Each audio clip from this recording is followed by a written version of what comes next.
Dear students, now we are going to discuss the type of tissue which exerts the greatest control over body's responsiveness to the changing conditions.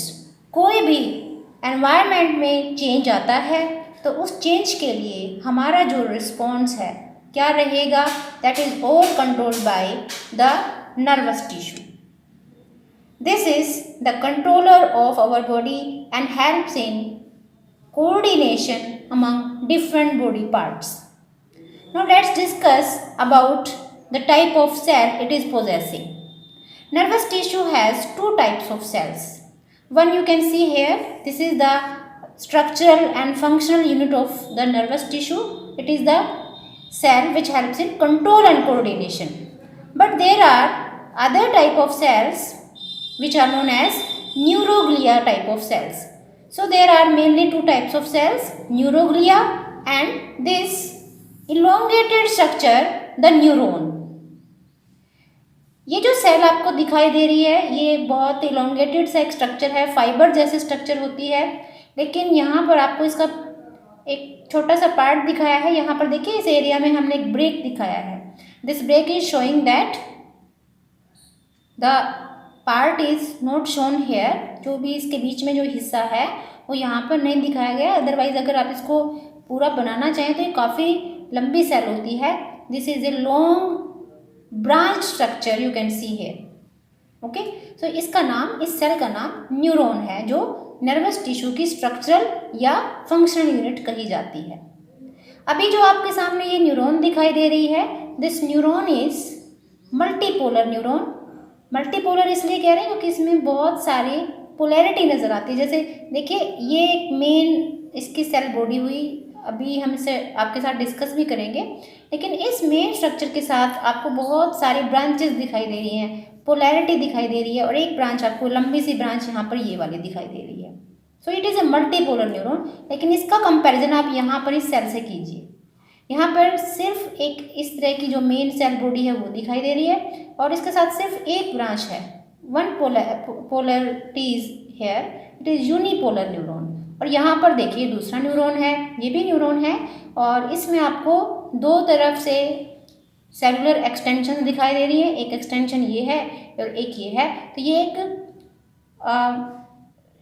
Bipolar neuron होती है. ये bipolar neuron आप retina में पढ़ेंगे. Eyes of retina have this bipolar neurons, while this type of neuron is present in our embryonic stage. और adult stage में ज़्यादातर body parts जहाँ जहाँ पर आपको nervous tissue नज़र आता है वहाँ पर आपको multipolar neurons नज़र आती हैं. Now let's study the structure of this neuron. इसमें कौन कौन से parts हैं और इनके क्या फंक्शंस हो सकते हैं. जैसे आप देखिए एक टिपिकल एक कोई सेल है जिसमें कोई भी एक सबसे बाहर की बाउंड्री जिसको आप प्लाज्मा मेम्ब्रेन कहेंगे, और साइटोप्लाज्म और न्यूक्लियस, लगभग सभी स्ट्रक्चर वही हैं, बस आप इसके शेप थोड़े से आपको डिफरेंट नज़र आ रही है. This is an elongated cell. So it is the main part of this neuron और इसको आप कहते हैं पेरिकैरियन या soma. This structure is known as the soma. इस सोमा में ये आपको ग्रीन कलर सब्सटेंस दिखाया गया है, ये इसका साइटोप्लाज्म है और ये सेंटर में इसका न्यूक्लियस दिखाई दे रहा है. ठीक है, इस सेल बॉडी की यहाँ पर एक्सटेंशंस हैं, ये आपको इसकी ब्रांचेस दिखाई दे रही हैं, the protoplasmic extensions here and there. This protoplasmic extensions are known as the dendrites. Okay, अब इस सेल बॉडी में और ध्यान से देखिए, आपको यहाँ पर कुछ ग्रैन्यूल्स दिखाई दे रही हैं. This granules are known as the Nissl's granules. Abundant granular cytoplasm is present here and these granules are known as the Nissel's granules. Okay, तो ये तो हुए बहुत सारे प्रोटोप्लाज्मिक प्रोसेसेस जो यहाँ पर इस एरिया में दिखाई दे रहे हैं जिनको आपने डेंड्राइट्स का. आपके साथ यहाँ पर आप देखिए इधर एक और एक्सटेंशन दिखाई दे रही है जो बहुत लंबी है. जैसे अभी आपको कहा कि यहाँ तो बीच में मैंने एक थोड़ा सा एरिया ब्रेक कर दिया है. दैट मीन अगर इसको आप पूरा बनाएंगे तो एक बहुत लंबा सा स्ट्रक्चर दिखाई देगा. तो इस स्क्रीन पर आपको सिर्फ इतना ही एरिया दिखाया जा रहा है जिससे कि आप इसके मेन पार्ट्स को स्टडी कर सकें. तो ये जो वाली ये एक्सटेंशन है, जो ये इधर वाली जो लंबी सी एक एक्सटेंशन दिखाई दे रही है, अनब्रांच्ड सा जो स्ट्रक्चर दिखाई दे रहा है, this extension is known as axon. ये इसका एक्सोन है। और इस एक्सोन पर ध्यान से देखिए, जैसे ये बीच में से ये ब्लैक कलर का सिलेंडर जैसा स्ट्रक्चर है, ये एक्सोन हुआ। इसमें से साइटोप्लाज्म बिल्कुल जो इस मटेरियल में फिलअप है, इस सेल बॉडी में है, वही सब आपको यहाँ पे भी मिलेगा, क्योंकि ये एक्चुअली इसकी एक्सटेंशन है। This axon is extension of this cell body. तो यहाँ पर इसके सबसे बाहर की एक प्लाज्मा मेम्ब्रेन भी होगी और उसके अंदर साइटोप्लाज्म में फिलअप होगा। लेकिन इस इलोंगेटेड स्ट्रक्चर पर, यानी इस एक्सोन पर आपको कुछ एक्स्ट्रा स्ट्रक्चर्स दिखाई दे रहे हैं। जैसे आप देखिए, ये सबसे पहले तो आप ये देखिए ब्लू कलर की जो लाइन है, ये ब्लू कलर की आपको, तो ये सेल्स हैं actually, these are the cells, blue coloured structures हर तरफ आपको दिखाई दे रहे हैं। This blue coloured structures are the Schwann cells, ये स्क्वान सेल्स हैं, ठीक है। और इन स्क्वान सेल्स के बिल्कुल नीचे आपको यहाँ पर एक रेड कलर का शीथ जैसा स्ट्रक्चर दिखाई दे रहा है। This sheath is the myelin sheath. This myelin sheath is lipid rich insulating layer. इसमें फैटी सब्सटेंसेस होते हैं और एक ये इंसुलेटिंग लेयर है। ओके, अब देखिए यहाँ से ये वाला एरिया हुआ जिसमें एक स्क्वान सेल है ब्लू कलर की और ये माइलिन शीथ भी आ गई। उसके बाद फिर नेक्स्ट स्क्वान सेल, दूसरे जैसे ये एक स्क्वान सेल हुई, इसके बाद नेक्स्ट स्क्वान सेल, फिर इस तरह से चलते जाए। तो यहाँ पर दो स्क्वान सेल्स, या ये आपको ये ब्रॉड सा एरिया दिखाई दे रहा है, इन दोनों एरियाज के बीच में यहाँ पर एक आपको डिप्रेशन नज़र आ रहा है, एक गड्ढा सा नज़र आ रहा है, डिप्रेशन। तो this area is known as nodes of Ranvier. The area between this two structures is known as the nodes of Ranvier. Okay, और इस नोड्स ऑफ रेनवियर को एक्चुअली आप कह सकते हैं जहाँ जहाँ पे माइलिन शीथ नहीं है, जैसे ये रेड एरिया जहाँ जहाँ पर नहीं है उस एरिया को आप माइलिन, जहाँ माइलिन शीथ नहीं है उस एरिया को आप क्या कहते हैं, नोड्स ऑफ रेनवियर। अब जैसे इस न्यूरॉन में तो हमने माइलिन शीथ को दिखाया है, ये रेड कलर की लेयर दिखाई है, लेकिन ऐसा नहीं है कि सभी न्यूरॉन्स के ऊपर आपको ये लेयर नजर आती है। So if the layer is present, myelin sheath is present on the neuron, such neuron is known as myelinated neuron. हम इसको कहते हैं माइलिनेटेड न्यूरॉन।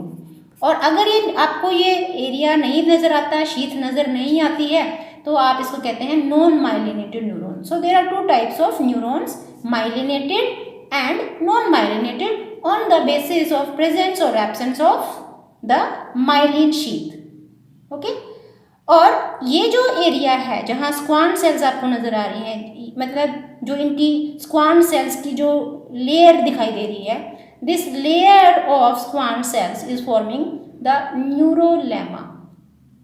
इस एरिया को आप न्यूरोलेमा कहते हैं, जहाँ जहाँ पे स्क्वान सेल्स की लेयर आपको नजर आती है। ओके, स्क्वान सेल्स कुछ फ्लैट सेल्स होती हैं, जैसे अगर आप यहाँ पर ये एक्सोन दिखा रहे हैं और इसके ऊपर आपको ऐसे फ्लैट सेल्स दिखाई देती हैं, ये वाली जो सेल्स हैं, these are the Schwann cell, flat cells covering this axon and they are forming the neurolemma. एक शीथ बनाते हैं, कॉन्टिन्यूस शीथ। ओके, तो ये जो एरिया है पूरा, यहाँ से एक्सोन वाला एरिया और एक्सोन के ऊपर स्क्वान सेल्स और माइलिन शीथ है या नहीं है, कोई डिपेंड करता है ये। तो ये पूरा एरिया यहाँ तक का, this area is known as the nerve fibre. Okay, ये नर्व फाइबर है, इस पूरे न्यूरॉन का ये वाला एरिया नर्व फाइबर होता है, जिसमें एक्सोन आ गया, स्क्वान सेल्स आ गए, ये nodes of Ranvier, myelin sheath. और अगर ये नर्व फाइबर्स बंडल्स के फॉर्म में एग्जिस्ट करते हैं, एक्चुअली ये सभी न्यूरॉन्स के जो नर्व फाइबर्स हैं, they exist in the form of bundles and these bundles of these nerve fibres are known as nerves.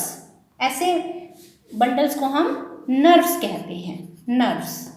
ठीक है, now next thing is that you can see that this axon is terminating in a branch structure। यहाँ पर आपको दिखाई दे रहे हैं बहुत सारे इसके एक्सोन के एंड्स पे आप देखिए कुछ स्पेशलाइज स्ट्रक्चर्स आपको दिखाई रहे हैं, नोब जैसे स्ट्रक्चर, राउंड स्ट्रक्चर दिखाई दे रहे हैं। This round structures are known as axon terminals और द सिनेप्टिक नोब्स। इनको आप सिनेप्टिक नोब्स का नाम देते हैं। ओके, सो ये जो सेल है पूरी न्यूरॉन, यहाँ सिंगल एक सेल दिखाई है, ऐसे millions of neurons are present in our body. तो ये सभी न्यूरॉन्स एक साथ कैसे एक पोजीशन में कैसे पैक रहती हैं, कैसे how they are held together, this is because of the packaging cells और सपोर्टिंग सेल्स। अभी आपसे बात हो रही थी कि नर्वस टिश्यू में दो तरह की मेनली सेल्स होते हैं। एक तो यही है सेल जो कंट्रोलर है, एक्चुअली जितना भी नर्व इम्पल्स जनरेट होने के बाद जो मैसेज कन्वे करना है, बॉडी पार्ट्स को कंट्रोल करना है, कोऑर्डिनेट करवाना है, वो सारा का सारा काम ये सेल करती है, न्यूरॉन।